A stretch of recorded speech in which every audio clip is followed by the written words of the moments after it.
بسم الله الرحمن الرحيم والصلاة والسلام على أشرف المرسلين. Dear brothers and sisters, and all the viewers in Algeria and abroad who are watching us through قناة القرآن, the Quran channel, and are taking part about our subjects, on sharing our subjects, which are chosen in order to realize, in order to substantiate towards a civilized world. Today we are going, Professor Belghith Mohammed and me, Professor Rashid Mimouni, to tackle a very important subject, very controversial subject, which has very important effects, advantages and disadvantages, notorious advantages but also vicious disadvantages if we are not prepared to face it with all the necessary precautions. It is the new technologies of information and communication, NTIC, which is considered as the fourth revolution of the industrial era. After first revolution was about electricity or charcoal on electricity, then media, radio, television, and so forth, then computers. Now we are reaching another way, which upgrading this, which is about the combination of digital technology and computer technology with internet, with media. And this is the more intrication of those are creating a lot of supports which may have which are taking an important part in our life now. Be they sort, the first one was the traditional, which was radio and television, and now this is computers, smartphones, any sort of related devices, and it has software and hardware. Which we are not going on the technical aspects, but maybe we are going to elaborate on those, what they open to us new perspectives, very important perspective of views, and then what the care we have to take to prevent these disadvantages. Professor Belghith, what can you... First of all, Prof. Mimouni, thank you for choosing this topic. It is not the first time we should talk about this topic, since we as Muslims, especially when we mention our intellectuals, our Holy Quran mentions about two leaders who have used highly developed technologies according, of course, to their time. The King Solomon, who was given by the Almighty Allah. Sulaiman, the Nabi Sulaiman. Yes, the Prophet Sulaiman, who was a king, right? Who used highly developed technologies according to his era, right? And the second one was the King Dhul Qarnayn. Some scholars maybe say he is Alexander the Great, and he is not actually, according to the research I have conducted, right? he is not Alexander the Great. He wasn't Alexander the Great, but he was a king, a righteous king, mentioned by the Holy Quran in the Surah of the cave, who used highly perfected technologies, according, of course, to the time he existed, right? But why actually the Holy Quran mentions those two leaders, one as a king and prophet, and second one as a righteous leader and king? The Holy Quran mentioned that both of them used technologies of his time to serve monotheism, at-tawheed, to serve his religion, and to install, to restore justice on the earth and to defend justice. Then the Prophet Sulaiman invited others to follow him to embrace Islam, since the prophets were Muslims, as we know. So the queen of Saba followed him and embraced Islam with her people, as we know, in the surah of the ants, Surah Naml in the Holy Quran. His story is long in Surah Naml, right? But the main lesson we should learn from that, how those leaders mixed, combined between at-tawheed, believing in Allah, the Almighty Allah, and combined between religious beliefs and using modern technologies of their time to serve this religion, their religion. Dhul Qarnayn used the technology which was provided in his time to defend justice. قال ما مكني فيه ربي خير فاعينوني بقوة أجعل بينكم وبينهم ردما. Dhul Qarnayn, as it is mentioned in the Holy Quran, had a rule to apply. أما من ظلم فسوف نعذبه ثم يرد إلى ربه فيعذبه عذابا نكرا وأما من آمن وعمل صالحا فله جزاء الحسنى وسنقول له من أمرنا يسرا. So that means those who were unjust and oppressors, I will punish them. And those who were righteous and just, I will protect them and help them.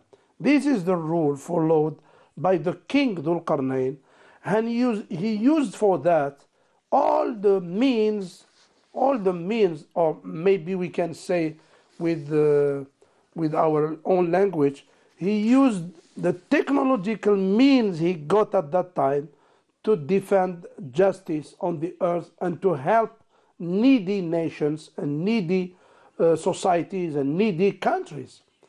Because today when we see the world, sometimes powerful countries, they use technological modern means and tools to invade the others, either culturally or militarily or whatsoever, or economically, right?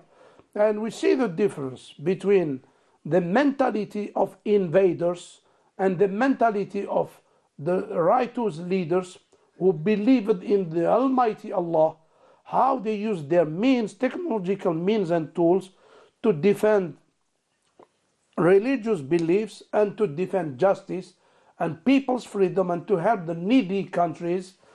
And this is how to strengthen the international relations, with using all these means and tools, not to invade the others culturally and intellectually and mentally, but to help the others to get their own strength and their own freedom. Yes. Then you mentioned those two outstanding personages or great leaders who use technology. But today we are facing new challenges. Yes. And maybe, as we say in the title, when you chose together the title of this, it is about the advantages and the disadvantages of the new technologies of information. Then, as we know that the new technologies of information have change the world. They are communication, rapid communication, with visual, with audio, on the text, on something like that, through those media. Then this is a strong mean to learn, to teach. There is now e-learning. Even the university, there are platforms for putting on, dropping the courses. Then it is making distances useless. There's another thing, is that it makes you a stock of information you can get through those means. There is other things. You can communicate with others, with people who are... you can create blogs. You can... there are social media, like Facebook or others, which make... but this information you can have through the virtual reality, with the glasses of virtual reality. You can see even cultural and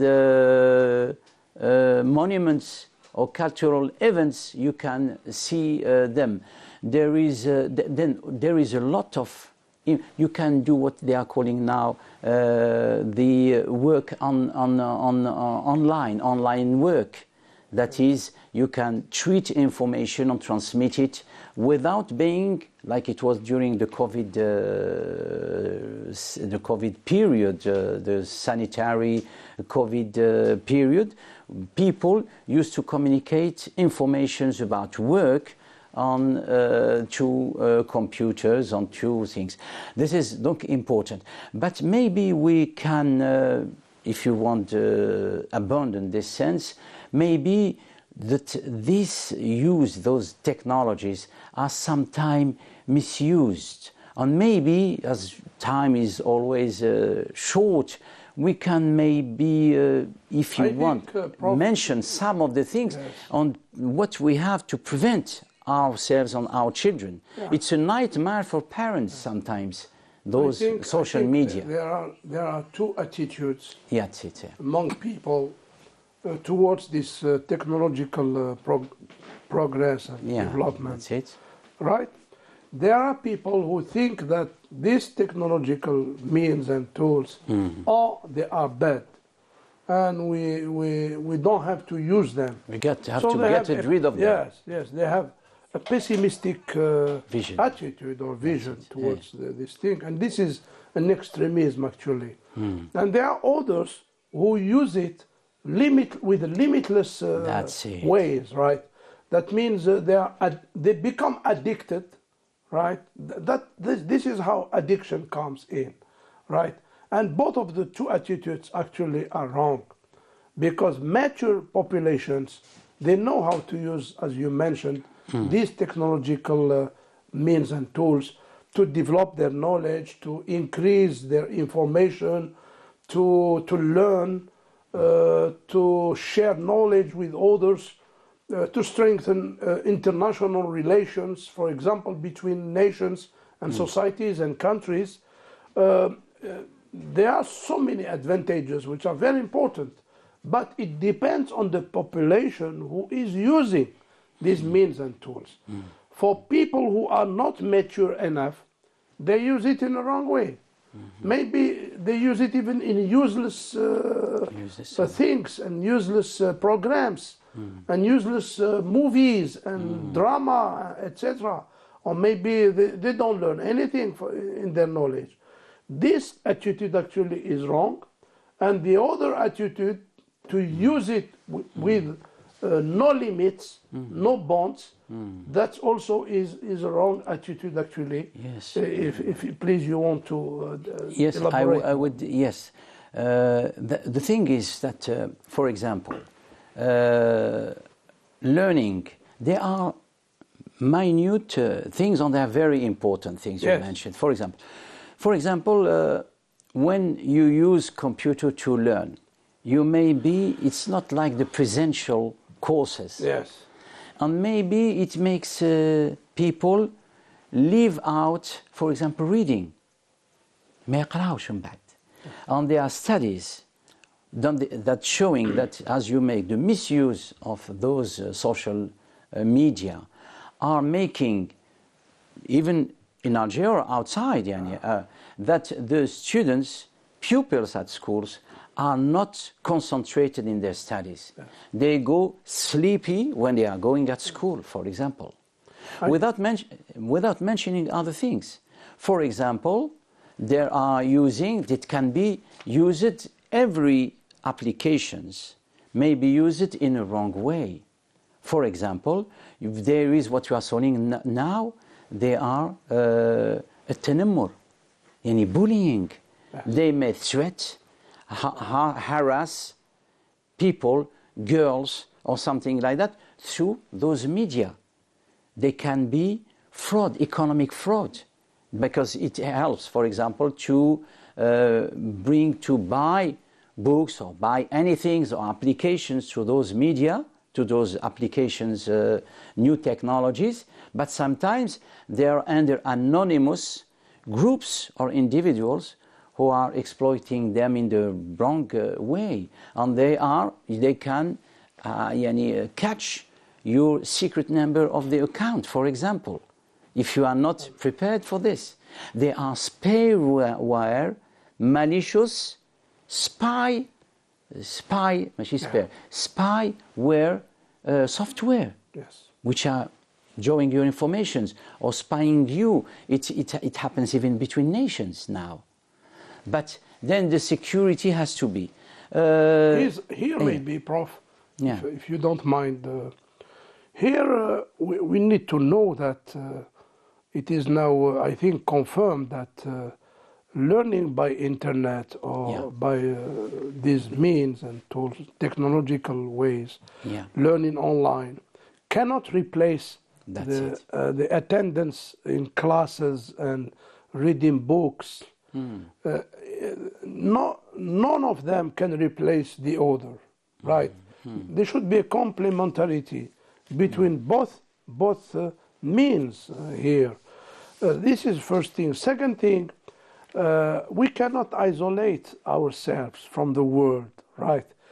Because maybe some parents, since they are scared about their children, they will tell you, I will prohibit my children from using internet, or I will off the connection at home or whatsoever.